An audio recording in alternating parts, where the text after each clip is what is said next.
What's up, everybody? Welcome back to another Pitt mailbag here on the Post-Gazette Sports Now YouTube channel. He is Chris Carter. I am Noah Hiles. Chris, very active day for, or I should say days for the Pitt Panthers this past weekend. 6 Panthers from last year's team hear their names called on draft day. You can make it 7 if you want to include Jordan Addison, who was obviously a very big part of the program for 2 of his 3 collegiate seasons. And just, you're obviously a really big NFL draft guy. I'm more of just someone who loves telling a good story. And this past weekend, we had the privilege to kind of both be in our elements with you breaking down the Steelers and the Pitt picks and me getting to be a fly on the wall at Israel Abanikanda's draft party in Brooklyn. I think we did a great job, not just me and you, but our entire sports staff covering the draft this year from tons of different perspectives, the high school, college, professional, all of it. And I'm biased because it's the first one I've covered here, but I think this is a very memorable one for many reasons at many different levels. Yeah, for sure. I mean, we do a lot of time on the Steelers draft on the North Shore Drive podcast, so check all that out. But for Pitt, this is the second time in 3 years that they've had 6 players go in the draft. That's special. And I think someone put out, I think it was Carlo from Pitt. He put out a stat. He's like, over the past 3 years, Pitt has sent the most ACC players to the NFL draft. That is impressive, and it speaks a lot about the recruitment. Also, someone did an analysis of like the rankings between rivals and 24/7. By far, the players that are making it to the NFL the most are three-star players. Now, part of that is there's more three-star players. Yeah. But it's another sign that's like you can still be an NFL big name player and be a 3-star caliber recruit, which I think it just comes down to development and giving them the right space. And I think that right now, Pat Narduzzi, he brings in a lot of 3-star recruits, but Pitt finds a way to make them work and turn them into NFL talents. Yeah, and I think it says something too that, I mean, you just look at all the positions of those 14 guys in the last 3 years. You have day 1 guys, you have day 2 guys, you have day 3 guys, and they range from everywhere. I mean, you've had a first-round quarterback, you've had a first-round defensive tackle, you've had a first-round receiver who was a part of your program. Like I said, Pitt developed Jordan Addison. USC didn't do much to elevate Addison to where he is today. He was pretty developed product when he went to the Trojans at this time last year. And then you just look at the day 2, 3 guys. You're looking at defensive linemen, every single level, every single position on defense, I should say. And then you have running backs, you have offensive linemen. There's a lot that this program has produced, and I think that what this class in particular established is, you don't have to necessarily be a Jalen Twyman or a Kalijah Cansey, a type player where entering the season everyone says, "Oh, this guy's going to get drafted." It's the program has evolved to a place where if you work hard, you have one really good year as a starter, you have that opportunity. And you look at someone like Israel Abanikanda is a perfect example of that, where, he was a starter kind of in 21, but he wasn't that huge of a part of that team. Right. But he bursts onto the scene in 22, has a phenomenal, end to his season, and he's a New York Jet now. So there's just so many different elements to it. But the bottom line is Pitt is becoming a proven next level talent producer in the ACC or just in the country. And we're going to talk a lot about the draft, but actually our first question we're going to start off with here as we get into it is from Anthony. It talks about the current roster for the Panthers. He says, "It sure feels like Pitt is struggling to fill out the receiver room after Mumfield, Means, and Reynolds. Who do they have a shot at landing in the portal? If they strike out, who currently on this roster is most likely to step in and contribute?" I want to start with this one, Chris, because I wrote about it in my recruitment report Friday. They have at least one receiver in the transfer portal as a target right now, and that's Dylan Goffney. To my knowledge, he hasn't signed. Now, I will say I've been pretty busy covering other things recently, so if I missed this, I apologize, but Dylan Goffney, SMU receiver, was semi-active. I think he had 400-something yards receiving for them last year. A guy who Pitt offered out of high school. The Texas area, similar area to, I believe, where Eric Hallett is from. I don't think they went to the same high school, but similar area. Chose SMU, has some Power 5 offers, but he's a tweener guy between, the group of 6 and the Power 5 teams there. But that was the first player they offered from the transfer portal. And I'm sure there are other guys that Pitt has at least contacted through the portal who are receivers, because that's clearly their biggest area of need. I'm sure they'll get someone. I'm not sure if that guy they get will be of the quality of past transfer portal acquisitions at that position, above Means quality, or Konate Mumfield or Dejan Reynolds quality. But I think they're going to get someone who has at least played some element of college football, which if you look behind their 3 starters, they don't have on this roster. There isn't one guy out of the 11 backups on their spring roster at receiver who's tallied a catch in a college football game. So I think just getting some sort of depth there would be great. I mean, Goffney would be fantastic because he's actually a legitimate, 4, but they got to find some sort of depth. They have other solutions to this problem too, with true freshmen and scheme as well. But Chris, what are you hearing? Are you hearing anything different? And what would be your strategy if you're Pitt? I mean, sure, still go after veterans, like you said, bring them in. I've heard the same things as you, just as far as guys that are that Pitt's at least talked to, but they're still deciding. I'll say this though, I think that people shouldn't sleep on the potential depth of this receiver group as it is. Dejan Reynolds, Konate Mumfield, Bub Means, really good. I think top 3 as far as just athletic wise, seeing how they play into things. But I would not sleep at all on Israel Polk. To the stuff that I saw in the spring, that kid I think can be really dangerous. He looked like ahead of where I normally see freshmen coming into spring camps as far as how he was getting off the ball, his release, his routes. And then I'm still interested in guys like Jake McConaughey, who have kind of been on the team for a little bit, working their way up. Miles Austin left, so where do people fill in? But Addison Copeland, Lamar Seymour, all young guys that are going to be looking to make a name for themselves and to find a way to play themselves up. But I wouldn't sneak it past Pitt to still land another guy in the transfer portal just to have another depth veteran collegiate player on their roster. Yeah, there's no way they're not getting at least one more receiver from the portal. Now, I agree. The quality of that player will be up for debate, but you'd obviously like to see them get someone who has experience, who's started, who's played Power 5 football or something close to it.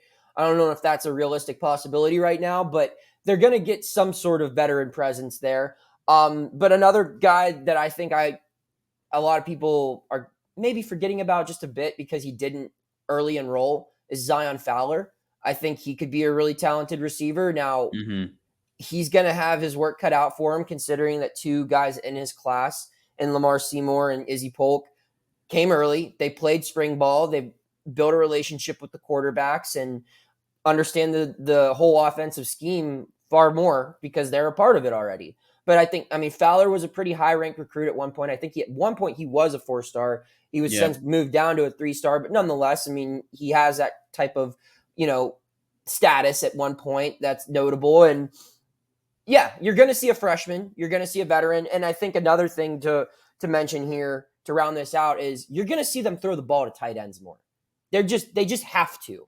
And they should. They should, and they have to, simply because they don't have the depth at wide receiver. They just don't. That last year, you had Barden and Bradley coming back, or you had on that team, who are 2 guys with years of college experience under their belt, who had caught passes in a college game before. So it was just a completely different dynamic there.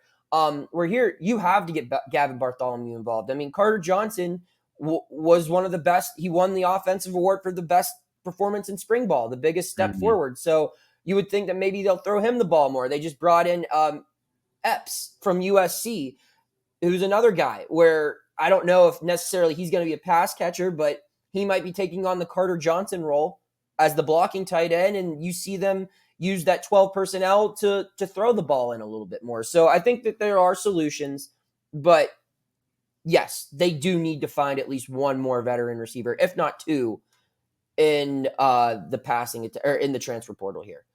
So we move forward now. Marcus wants to know, and this isn't Marcus Minor, although he could qualify for this answer. which Pitt football undrafted free agent has the best chance to make an NFL roster this fall? Carter, I'll let you start. Haba's I think a big answer because a lot of us expected him to be drafted just with his size and athleticism and what things that he put up decent explosive numbers at the combine. So that's one. But I wouldn't put it past Jared Wayne being a guy. I think he's a bigger physical wide receiver who does a lot of the small things right. And I think some team is going to definitely add him to their full-time roster just to have a bigger bodied guy. He can come in on special teams and help out there as well, as far as guys who did make the draft. But I also think, Marcus Minor with his size and athleticism, he graded very well because of Pitt's pro day. And I think the Ravens picking him up, that could be interesting to see where, how he rotates into their offensive line. But they got a lot of guys who I think that, could, stick somewhere, especially because I think top to bottom, most of them were very athletic, graded to be very athletic, or, if they didn't have the best athletic numbers from their pro days, they had the size that I think NFL teams are willing to work with. Yeah, I think Haba is like what you said. I mean, it's hard not to it's hard to count him out just because of what he is genetically. Mm-hmm. That hasn't necessarily translated to high quality play at times. Let's call a spade a spade. I mean, we've seen some great stuff from him throughout his time at Pitt. And we've also seen some stuff where you're like, where is this guy? We haven't seen him at all. And if he can find a way to produce consistently at these rookie mini camps and especially during a training camp, then I think that at the very least he could probably be a practice squad guy that works his way on to becoming a regular on an NFL roster. And I think that's not out of the question at all because, again, what that guy has to offer genetically, teams are going to look at it and say, hey, we can mold this into talent if he's willing to work, which I think he is. But Jared Wayne would probably be my front runner simply because the Houston Texans, if you're a player on the Houston Texans, there is no depth chart unless your name is CJ Stroud or Will Anderson. Right. Like it's just a plethora of players, and it doesn't matter what your experience, what your draft level is, whatever, really. They're building from the ground up more than really any team as far as roster construction goes. And anything could happen there because if Jared Wayne performs as well as some veteran receiver that they have in during training camp, they might just say, well, Jared Wayne's a lot more affordable than this guy.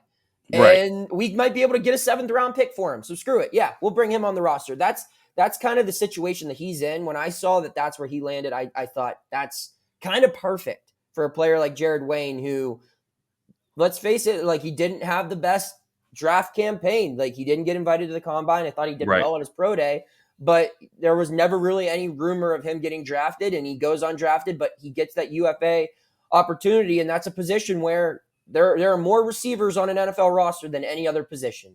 And that's a position where if you show out in the preseason, they'll find a spot for you. Right. And that's a guy that I'm really interested to see perform as these preseason games, arrive in a couple months. So Raymond wants to know, and I like this question a lot.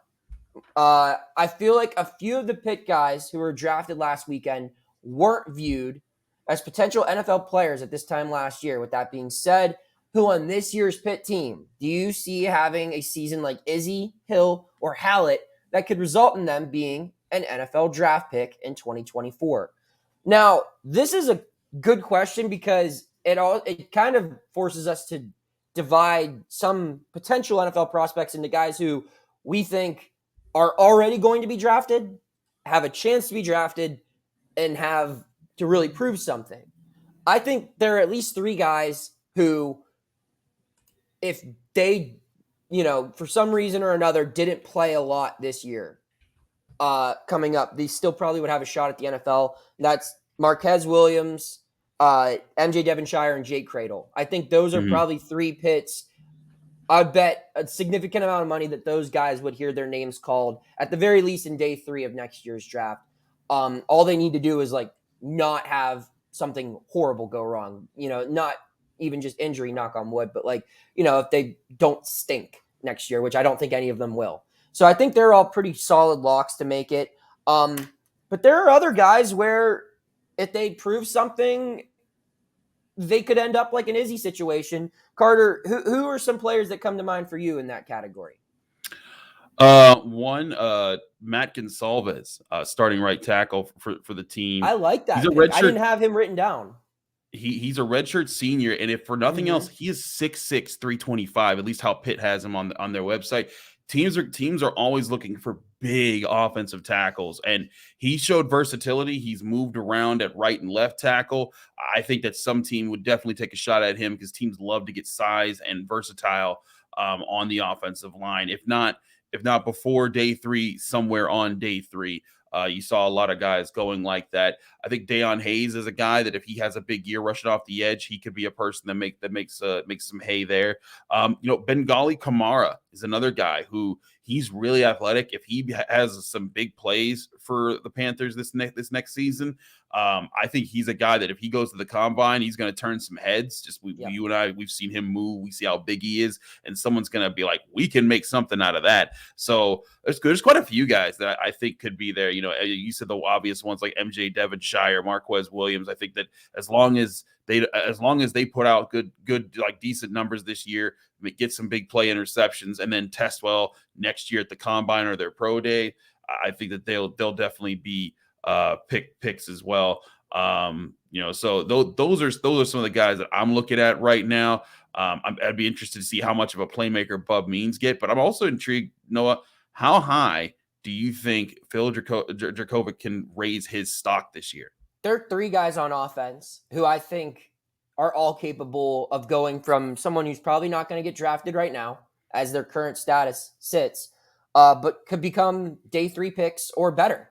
And that's Phil is one of them. I think if Phil Dracovic has a lot of good intangibles that you look for at the next level, but he also has some inconsistent play and the injury thing. I don't think much can happen for him to be a first-round draft pick. Now, people said that about Kenny Pickett heading into 2021 as well. Now, they're not the same player by any means, but there is that anything could happen element there. But I think a great season, Phil could be a day 3 quarterback, maybe even a day 2 quarterback late in like the 3rd round or something. But 2 other guys who I think they could have a big season and kind of like Izzy, where they showed it a little bit, but they could be absolute superstars on the offensive side of the ball, is Gavin Bartholomew and Rodney Hammond.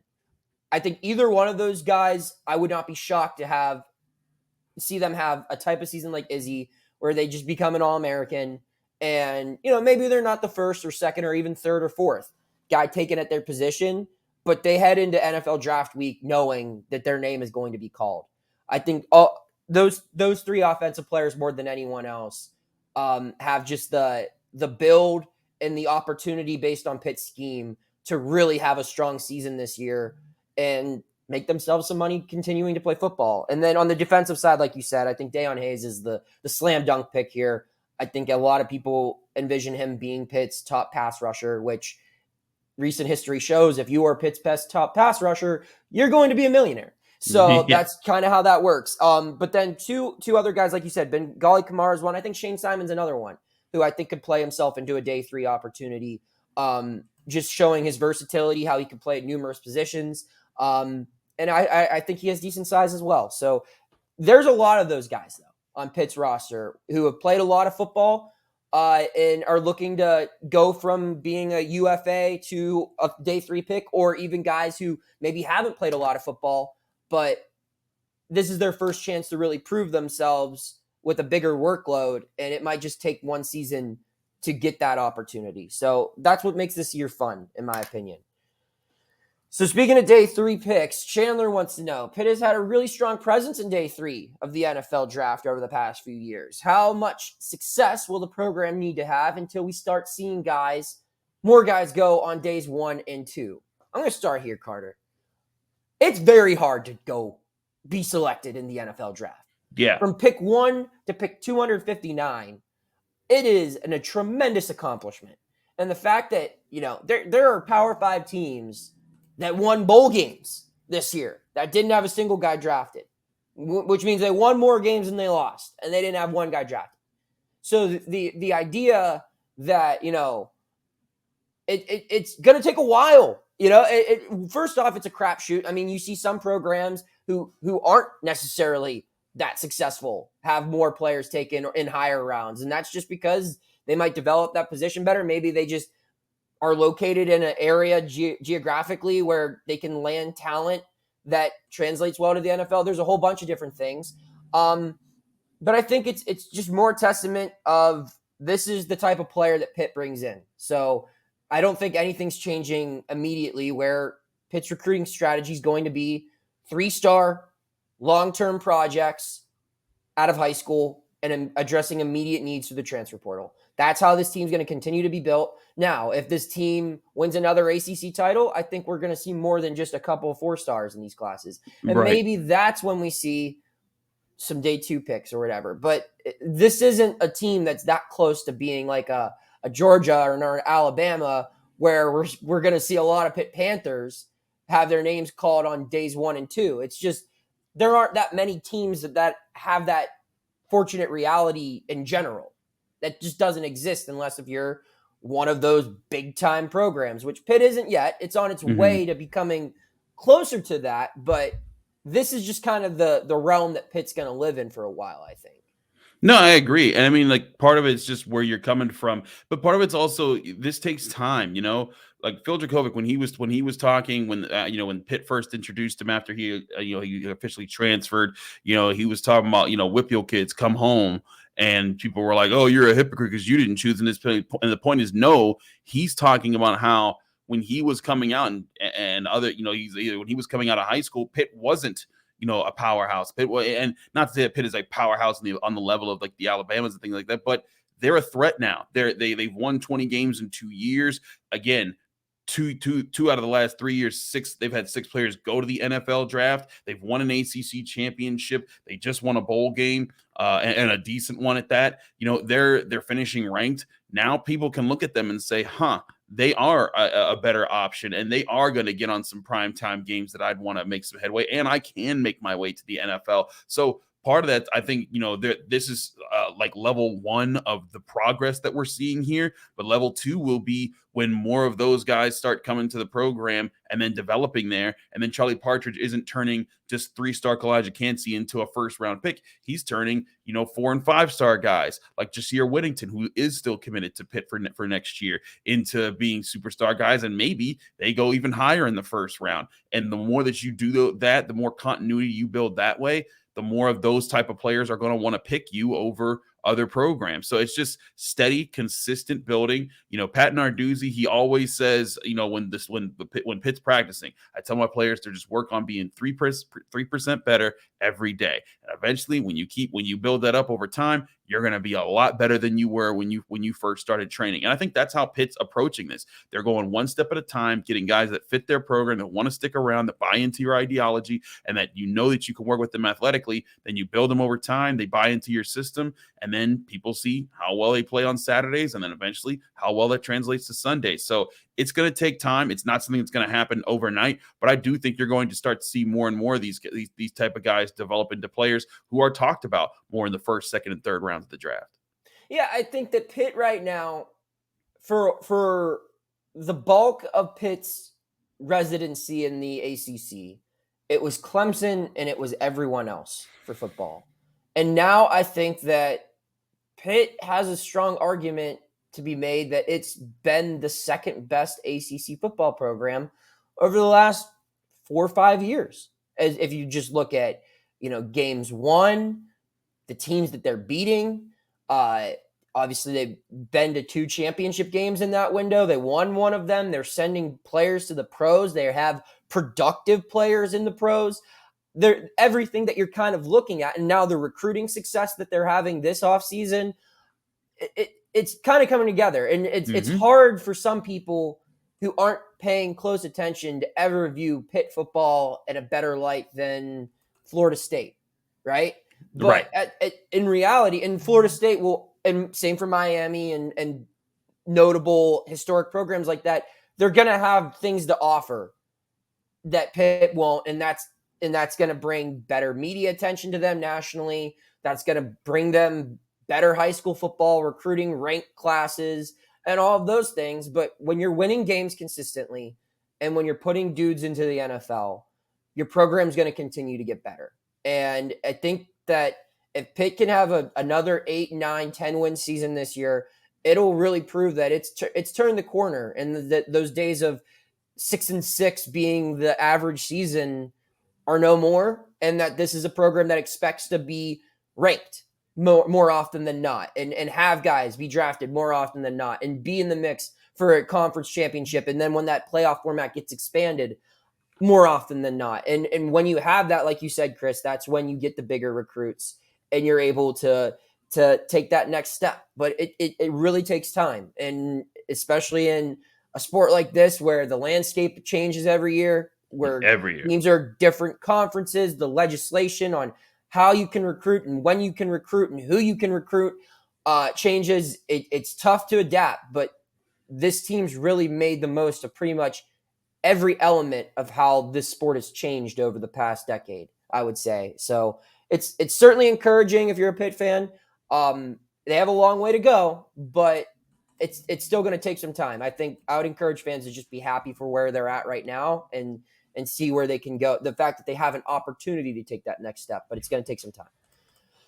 And then our final question here, and I really like this one as well. It's from Earl. With the success Pitt has had in recent years, getting both defensive line and defensive backs into the NFL, is there any chance we see some assistant coaches leaving for better opportunities in the near future? Seems like some of their resumes would be attractive for bigger roles at other programs. I'll start here. I think that college football coaching staffs are interesting because you have some guys who have already done the head coach thing, or have already done, the peak of their career, and they just kind of like being in the mix, and they found their thing and they're cool with it. But then you have other guys who, like, let's be real, how many people get into coaching to be a position coach? Not many. A lot of people want to be a head coach, or at least a coordinator, and they want to be at a program that's going to pay them well. And I think it's very impressive that Pitt has had the staff retention that it's had in its football program over the past couple of years, where there have hardly been any changes. I think the latest coaching change they've made was the receiver coach in late 2021. I could be mistaken. There could be someone else. Well, and the offensive coordinator. Yes. But like since then, there wasn't one coaching change in this offseason. So I think that says a lot. But coaching changes are a product of success. Yeah. Go look at Alabama's staff. Go look at Georgia. Go look at guys in and out all the time. Yeah. When you win, people look at your program and say, well, what are they doing right? Who's helping these guys? And when you're winning and you look at guys like Charlie Partridge, I don't know what his status is. He's young enough where I think he could be a head coach. I don't know if he wants to be a head coach again. He certainly didn't do a bad job the first time he had that opportunity. But what will happen with him? Or you can look at a guy like Corey Saunders, Saunders, the safeties coach, who that dude's got some guys in the NFL now, and he's super young. I don't know how much sense it would make for him to stay at Pitt for another 5-10 years. I think he should feel right in believing that he's capable of being something a little bit bigger than the position that he has. And maybe that happens at Pitt. Maybe that happens somewhere else. But I mean, you could even look at the basketball program, where they had one good year this past year, and they lost Jake Pursuti, a guy who was a key piece to that transfer portal success they received. And Tim O'Toole was in the mix for like a whole bunch of head coaching positions. Now, he didn't get any of them, but that's what happens when you win. That's what happens when you can point to a team and say, look, they develop talent well, and it shows on the field. Carter, do you have anything to add to this? Do you think that this is going to be something that we see moving forward, where we're going to see some of these young assistants go elsewhere? Yeah, I do, because I think that part of this is the Pat Narduzzi even took a sigh of relief one time when we were talking during spring practices about finally having an off season where you didn't have to hire someone new. Last year, this is the first off season you didn't have to do with that. Last year, like you said, Brendan Marion, who was their receivers coach for a year, he left, and then they brought in Taekwon Underwood along with Frank Signetti. Then before that, They had brought in Ryan Manilak at linebackers coach. Mark Whipple was the OC, but they brought in Brendan Marion because Chris Beatty, who was their wide receivers coach, went to be the Chargers wide receivers coach. So they've had some changing and everything like that. Now, guys like Randy Bates, Andre Powell, Charlie Partridge, they're here for the long haul. I think Charlie has been rumored to be given several offers. Happens like every year where teams want to make a move on him because of his success at Pitt. If he hasn't left by now, I think it's a good sign that he's sticking out the long haul for Pitt, unless someone like someone major comes in with a whole bunch of money to make him the head coach of a team. But again, some people have offered major money from what we've heard, just rumors wise, and it still hasn't been enough to pull him away from what Pitt's paying him. But guys like that, they'll stick around. But younger guys, Archie Collins, would he, with all the DBs that are heading to the NFL, would him and Corey Sanders from the DBs coach and the safeties coach, would they consider it? How long will Tyquan Underwood stick around? He's the pass game coordinator and a receivers coach. Brendan Marion, when he was with Pitt, he wanted to be the OC, and when they passed on him, he was like, "Nope, I'm out of here." Like he didn't want to do that. And Underwood, I don't think is going to have that challenge. I think Cignetti's going to be around for a few years, at least. And that's going to allow some natural growth there. But it's also a common thing. It happens in all of sports, especially in college sports. Guys move around a lot. It's the nature of the business. But I think with the continuity and this consistency that Pitt has been producing lately under Pat Narduzzi, I think coaches like that stability. I think that they want to boost their profile as long as they can. And right now, Pitt still has a lot of depth across its roster and the recruiting process that they brought in. So I think some of these coaches, they want to stick it out and see how some of these guys work out, because, when they do well, like when Kalijah Cansey's being a first-round pick, that looks great for Charlie Partridge. When you're getting, multiple defensive backs headed to the NFL, that looks like good for Archie Collins and Corey Sanders.